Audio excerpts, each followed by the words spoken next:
To Taoists, drinking tea is not merely imbibing a hot cup of water with some leaves floating in it. It is also about how to live each moment of our life, how we approach the very substance of our soul, as well as the ongoing evolution of our spirit. It is part of how we find our place within the ever-changing, ever-shifting universe, which the ancient Chinese called Dao. The character for tea is Cha. It is composed of 3 parts. The top one represents plants. The middle one represents human or person. The bottom one means wood or being rooted. Thus, the true meaning of Cha or tea could mean something like the plant that gives humans a sense of being rooted or balanced.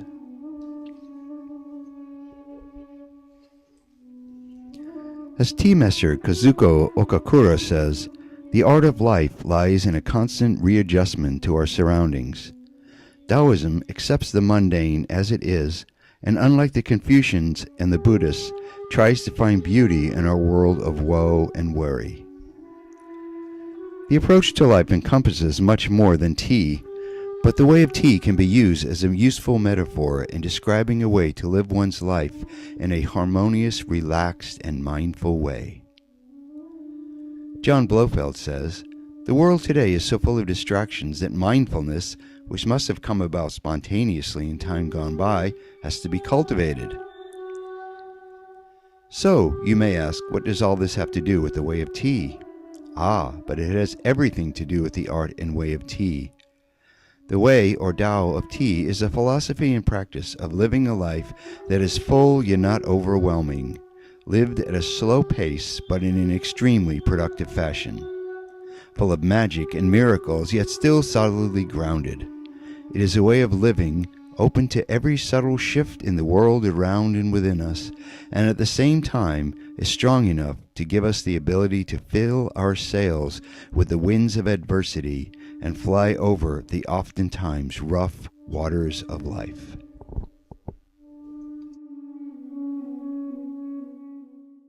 This way of tea then, this Cha Dao, is something I call tea mind. Tea mind is a way of living your life using the basic principles of Daoism such as wu-wei, watercourse way, being natural, being flexible. It's something that goes beyond merely enjoying a hot cup of tea. It is a way of being in the world, a way of living a life of grace and gratitude, of being able to see the sacred in the seemingly mundane, and of being open to magic, mystery, and miracles. Tea mind is a state of being in accordance with the ancient teachings of the Tao, thereby bringing them into our life in a concrete and useful way. Tea mind is a way to be ourselves in harmony with the greater world of being, both within as well as without us. Tea drinking involves all 5 of the wuxing or 5 transformational phases: wood, fire, earth, metal or gold, and water. We heat the water with fire, then pour it into a clay or earthen pot containing tea leaves. We then breathe in the aroma of the resulting tea. In this way, this simple act of preparing tea connects us to all 5 elements of creation. The tradition of drinking tea come from? Of course, it started in China many thousands of years ago. It is usually credited to a man named Shen Nung. Shen Nung, whose name can be translated as the divine farmer, lived around 5,000 years ago. He is said to have taught his people how to farm and is credited with creating the first wooden plow. From this, the primarily agrarian culture of the Chinese came forth. But more importantly for our story, he is credited with discovering tea. Interestingly enough, this discovery was only a byproduct of his intense study of herbs. Shen Nung is the father of Chinese herbalism, and his work, the Shen Nung Ben Cao Jing, or Shen Nung's Herbal Classic, is still used today. The book lists 365 formulas and herbal preparations derived from plant, animal, and mineral sources. The really interesting thing about Shen Nung and his study of herbs and medicines is that he is said to have tasted each herb or medicine personally. Apparently, he was poisoned many times, but he also ate so many beneficial herbs and medicines that he was able to recover each time. Some stories even describe him as having a transparent stomach, so he could better observe the interactions of the substances he ingested in his experiments.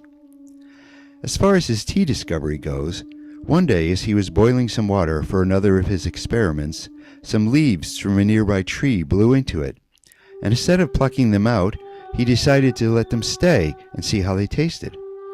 Imagine his surprise and delight when instead of the usual noxious herbal brew he had to gag down every day, he was able to taste the wonderfully delicious tea and experience its mildly stimulating effects.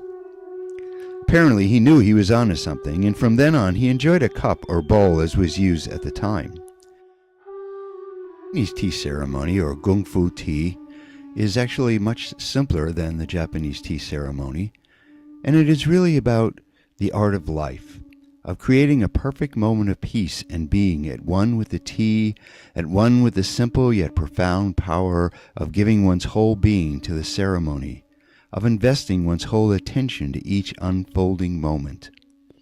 It is a ceremony that takes the simple art of drinking tea to a sacred level, where the host and the guest share a moment of worship of the simple art of preparing and drinking of tea together, elevating them to a level of purity and refinement. The way of the tea and the way of Zen are one and the same.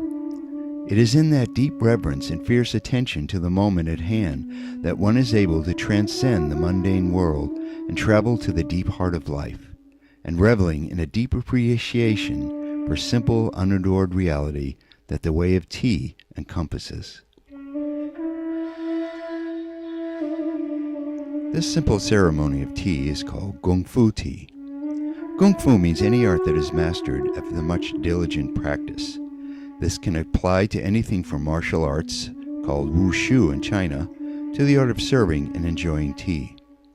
Of course, Gongfu implies much experience and practice, so most of the time it is not possible for us to enter deeply into the experience right away. But with a little practice, whole new worlds can open up to the student, whether martial arts, painting, cooking, or even serving and enjoying tea. John Blofeld describes the way of tea as follows. The art of tea, like most traditional Chinese and Japanese arts, involves harmony among the three powers, heaven, earth, and man. Heaven provides the sunshine, mist, and rain needed for growing the tea. Earth provides soil to nourish the tea plants. Clay, from which all kinds of ceramic tea things can be fashioned, and rocky springs overflowing with pure water with which to brew the tea. To these, man adds the skills by which processed tea leaves, water, and ceramics are conjoined to create the fabric of a seductive art.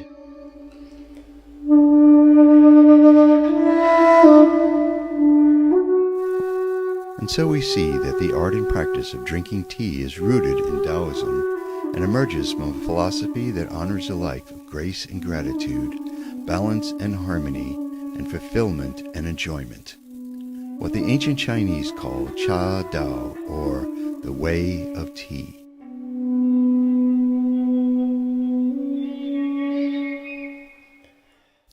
I'd like to invite you now to join myself and a couple of my tea friends as we do a Gongfu tea ceremony, where you'll be able to see exactly what we're talking about here as we use this tea ceremony to connect spiritually, philosophically, emotionally, energetically with this beautiful experience of making, enjoying tea